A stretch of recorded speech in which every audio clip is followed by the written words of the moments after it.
विशाल मशाल जुलूस निकलेगा वे संपूर्ण झारखंड प्रदेश के तमाम प्रखंड और जिला मुख्यालय के चौक चौराहों पर निकाला जाएगा, जिसका फॉर्मेट इस प्रकार से है। इसके बाद जो दूसरा चौथा चरण, जो अंतिम चरण हम लोग का है, 10 और 11 जून 2023 दिन शनिवार और रविवार को संपूर्ण झारखंड बंद रहेगा। और अब इस बंदी को ऐतिहासिक सफल बनाना और आवश्यक इसलिए हो गया है क्योंकि एक तरफ यहाँ के विधायक सांसद लिखित रूप से कह रहे हैं, सील सिग्नेचर देके बता रहे हैं कि 60-40 नहीं चलता, और दूसरी तरफ जेएसएससी के माध्यम से बार बार विज्ञापन निकाल रहे हैं 60-40 के तहत, यानी कागजी कलम और ऑफिशियली तौर पे कहना चाह रहे हैं कि 60-40 चलता हो। तो यहाँ के सत्ता पक्ष समेत विपक्ष का और विधायक समेत संसद का ये जो दुमुहुआ नीति है, ये जो दोहरी चरित्र है, इस दोहरी चरित्र का मुंहतोड़ जवाब देने के लिए इस आंदोलन को बाध्य होकर हम लोग को और ज्यादा ऐतिहासिक बनाना मजबूरी हो गया है। और दूसरी तरफ जो ये सरकार शुरू से हम लोग का आंदोलन को ध्वस्त करने का हर साजिश और षड्यंत्र रच रही है, तो कभी नोटिस, तो कभी एफआईआर, तो कभी लाठीचार्ज, तो कभी माथा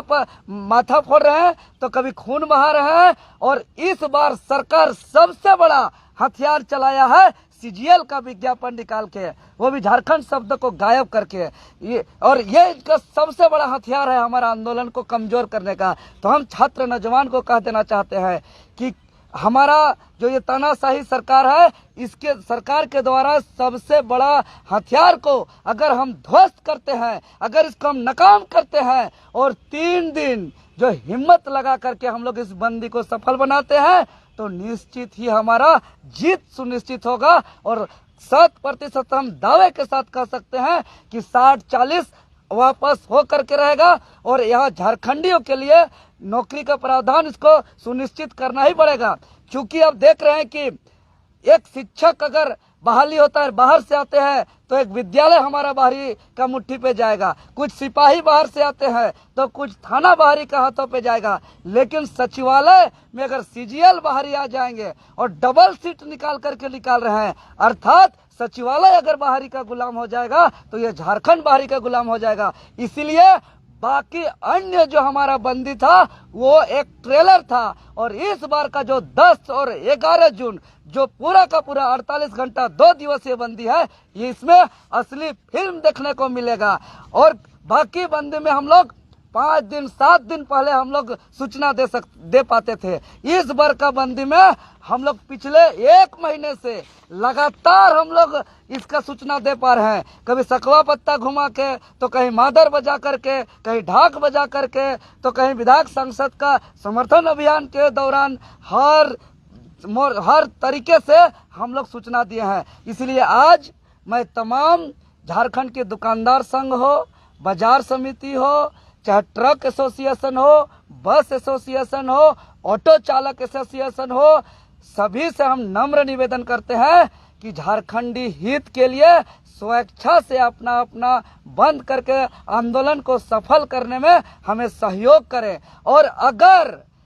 चूंकि इस बार अगर कोई खोलता है तो वह चुनौती देने जैसा होगा। इस बार अगर कोई गाड़ी चलाते हैं, बाजार खोलते हैं, दुकान खोलते हैं, क्योंकि हर किसी को पता चल गया है 10-11 तारीख को बंदी है, और इसमें इस बंदी को झारखंड के विभिन्न आदिवासी, मूलवासी, सामाजिक संगठन, छात्र संगठन का सहयोग प्राप्त है। उसके बावजूद भी कोई अगर खोलने का दुस्साहस करेंगे तो पहले तो हम लोग नम्र निवेदन करेंगे, अन्यथा झारखंडी अपना स्टाइल से फिर निपटने का भी काम करेंगे। इस बार एक सवाल है, पुरानी जो आप पिछली बंदी बुलाए थे उसमें न तो आप दिखे ना आपके कोई कार्यकर्ता दिख पाए थे बंदी के समय में, फिर कैसे इसको आप सफल मानेंगे? नहीं महोदय, कैसे हम लोग नहीं दिखे थे? सुबह 6 बजे से हम लोग मोराबादी बाजार लगने नहीं दिए, घूम के बाजार बंद कराए। लाठीचार्ज हुआ, यहीं पर आप लोग का मीडिया के माध्यम से कवरेज हुआ था, हम लोग का गिरफ्तारी हुआ था, रामगढ़ रोड पूरा जाम हुआ था, कोल्हान प्रमंडल में पूरा शाम 5 बजे तक बाइक तक नहीं चला था, आपका 11-12 का एग्जाम रद्द हुआ था, तमाम यूनिवर्सिटी का परीक्षा रद्द हुआ था, तमाम विद्यालय स्कूल कॉलेज सब चीज ऐतिहासिक बंद था। वो ऐतिहासिक आप लोग साक्षी थे, प्रशासन साक्षी है कि झारखंड अलग राज्य का आंदोलन में भी इतना ऐतिहासिक बंदी नहीं हुआ था। परीक्षा बंदी की बात नहीं कह रहे हैं, हम कह रहे हैं कि ना आप दिखे। कैसे नहीं, मेरा गिरफ्तारी हुआ था, हम तो गिरफ्तारी दिए थे, हमको तो प्रशासन गिरफ्तार किया था, हमारे साथियों पर लाठीचार्ज किया था। और जो है कि यही मोराबादी बाजार में हमारे नेतृत्व पे हम आगे थे जो बंदी करा रहे थे। हम लोग तो पूरा दिन भर सड़क में थे महोदय पिछला, पर आप लोग फुटेज देख सकते हैं। ये आप लोग का मीडिया मित्रों में मीडिया बंधु के पास हमारा फुटेज उपलब्ध है। एक अंतिम सवाल मेरा है कि जैसे आप सभी से दस्तखत करवा के उनके पैड पे लिखवा के ले लिए, अब कितने लोग हैं जो उस पैड के लिखने के बाद भी अब पलट रहे हैं? देखिए, सबसे बड़ी बात तो यहाँ की सरकार पलट रही है, क्योंकि विधानसभा में जो एक तरह का सरकार बनती है और एक तरह का नीति सरकार विधानसभा के अंदर बनाना चाहिए, ये लोग नहीं बनाए। और जो एक जनता के बीच में, जनता के सामने उन लोग लिखित रूप से मुहर हस्ताक्षर दिए कि 60-40 नए चलतों के साथ, और दूसरी तरफ मुख्यमंत्री को दबाव नहीं दे रहे हैं। इसीलिए ये जो हमारा आंदोलन है बंदी के बाद, ऐसा नहीं कि हम लोग स्थगित करेंगे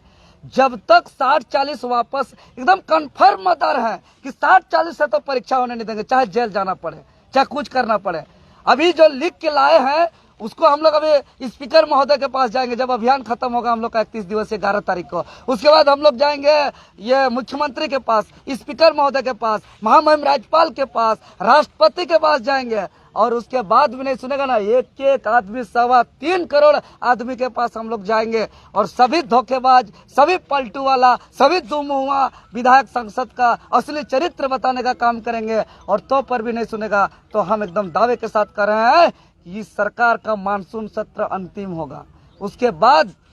छात्र सब तरीके से तैयारी करेंगे और 2024 में सबका बाय बाय टाटा हो जाएगा, किसी का और दोबारा नहीं रहेंगे। क्योंकि छात्र मजबूर हैं, एक सीमा और सीमित होता है एक सड़क पे रहने का, हम लोग का अति का हो गया है कि हम लोग कई बार हम लोग बजट सत्र की बात हो, शीतकालीन सत्र की बात हो, ऐतिहासिक रूप से हम लोग जो है कि विधानसभा घेराव करने का काम किए, आज तक ऐसा मुख्यमंत्री आवास घेराव नहीं किए थे। ऐसा मुख्यमंत्री आवास का हम लोग दरवाजा तक हम लोग पहुंच गए। उसके बाद 72 घंटा का बंदी बुलाए, इतना ऐतिहासिक कार्यक्रम हुए, खून बहाए, माथा फोड़वाए, FIR झेले, सड़क पर जो है कि लगातार 16 दिसंबर जब से माननीय हाईकोर्ट के माध्यम से नियोजन नीति रद्द हुआ है, तब से प्रतिदिन ये कड़की 45 डिग्री का धूप में खाए पिए बिना भूखे प्यासे हम लोग जो है कि संघर्ष कर रहे हैं। सबका एगो सीमा होता है, इसलिए सभी छात्रों से हम निवेदन करेंगे, हिम्मत रखिए और इस बार जो अंतिम ध्वस्त करने का कोशिश कर रहा है इसका मुंहतोड़ जवाब देके आंदोलन को सफल बनाइए। निश्चित ही, क्योंकि हर मूवी में हीरो का जीतने से पहले घायल होता है, लाश होता है। कहानी पे ऐसे होता है कि हीरो का अंत हो गया, लेकिन वही हीरो पे दोबारा सांस आता है तो दुश्मन को ध्वस्त करता है। उसी प्रकार ये अंतिम हम लोग का सबसे बड़ा वार किया है सरकार CGL निकाल करके, लेकिन हम लोग इससे घबराएंगे नहीं, इससे डरेंगे नहीं और इसका मुंहतोड़ जवाब देंगे और इसके बाद हमारा जीत निश्चित होगा और 60-40 वापस हो करके रहेगा, क्योंकि इसके बाद और कोई इसका उपाय नहीं है। CGL इसका अंतिम हथियार था, इसके बाद और कोई उपाय नहीं है इसका। नहीं तो हम लोग छात्र लोग, नौजवान लोग स्पष्ट कर देना चाह रहे, बात करेगी सरकार तो छात्र अब कुछ भी करने के लिए मजबूर न करे, अन्यथा बाहर के जो कैंडिडेट आएंगे उन लोग को स्टेशन में रोकेंगे झारखंडी लोग। बाहर से जो छात्रों को परीक्षा लेने वाले जो उन लोग का जो एडमिट कार्ड भी हम लोग चीर-फाड़ करने का काम करेंगे। और तो पर भी इन लोग का होश नहीं आएगा तो जो परीक्षा सेंटर में परीक्षा होगा सीट बेचने के लिए सेटिंग गेटिंग के तहत, ब्लूटूथ नीति के तहत सेंटर घुस के हम लोग परीक्षा का कॉपी छीनने का काम करेंगे, क्योंकि हम लोग सीट बेचने